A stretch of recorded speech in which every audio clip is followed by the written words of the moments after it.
Madame la ministre, monsieur le ministre, malgré le contexte de crise sanitaire, nous nous félicitons, groupe démocrate, que les objectifs du mandat, élévation générale du niveau et réduction des inégalités sociales, n'aient jamais été perdus de vue, malgré la tempête, si je puis dire. Le gain de dépenses par élève du premier degré est de 3,69% pour 2020, reflet du choix fait et pertinent d'agir le plus précocement possible.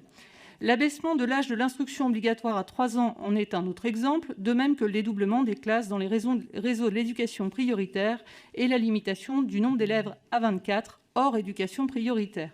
Permettez-moi à ce sujet de rappeler que l'effort de meilleures conditions de travail par un seuil supportable du nombre d'élèves par classe est une demande qui émane aussi d'établissements du second degré et que je sais légitime, tant l'adolescence est un âge qui requiert aussi l'attention. Je profite aussi de cette occasion du PLF pour souligner l'importance de la priorité donnée à la lecture et note avec satisfaction l'évocation d'un nouveau programme de maternelle qui permette l'enrichissement du lexique et la première structuration de la syntaxe. Bien sûr, les progrès constatés en termes d'école inclusive, 71,67% d'élèves scolarisés en milieu ordinaire en plus en 11 ans, l'effort accru pour les ULIS et les 45 unités d'enseignement autisme sont à noter, et nous restons, comme tous, attentifs aux sauts qualitatifs évoqués et à poursuivre. La généralisation d'ici 2022 des actions artistiques et culturelles pour chaque élève, le déploiement du pass culture scolaire, l'offre d'enseignement moins courant mais riche et porteur, langues et cultures d'antiquité, numérique et informatique, art, le renforcement du dispositif des cordées de la réussite, dont 200 000 élèves seront bénéficiaires au lieu des 80 000 précédemment, sont autant d'éléments propres à corriger les inégalités de destin et permettre à chaque élève de réussir, quel que soit son milieu d'origine.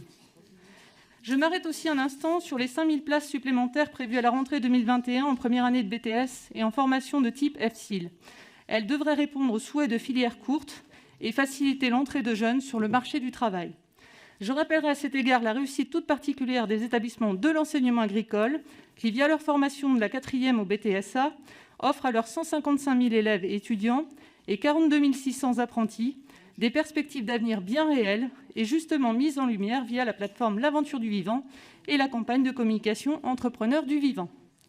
Pour ce qui concerne enfin les 726 millions budgétés sur 2022 consacrés à la revalorisation des personnels de l'éducation,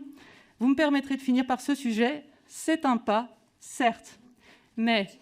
peut-on encore définir l'éducation comme prioritaire ? Difficile de faire autrement à l'heure de la désinformation et la mise en péril de la raison, en laissant encore courir l'idée, répandue chez les élèves, et partagée entre parents qu'être professeur, ça paye mal. Certes, il y a des efforts faits pour les débuts de carrière, de toute façon impératifs pour répondre à la crise aiguë de recrutement. Mais je peux vous le dire en connaissance de cause, les enseignants qui ont 15 ans, 20 ans de carrière, qui ont fait le choix, malgré des difficultés, des exigences et pressions sociétales croissantes, de rester, de lutter, d'instruire partout, à tous, ceux-là n'ont jamais été revalorisés et sont moins bien rémunérés que nombre de leurs congénères moins doués de banc de fac partis faire carrière ailleurs.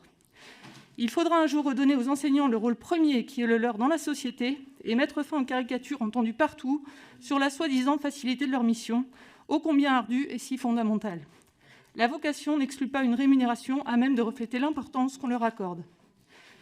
En conclusion, vous l'aurez compris, le groupe Mouvement démocrate se félicite de ce dernier budget du mandat et souhaite que les voies entrouvertes puissent se prolonger, toujours dans l'objectif d'une jeunesse mieux éduquée, bien encadrée, gage majeur et toujours premier pour la croissance du pays.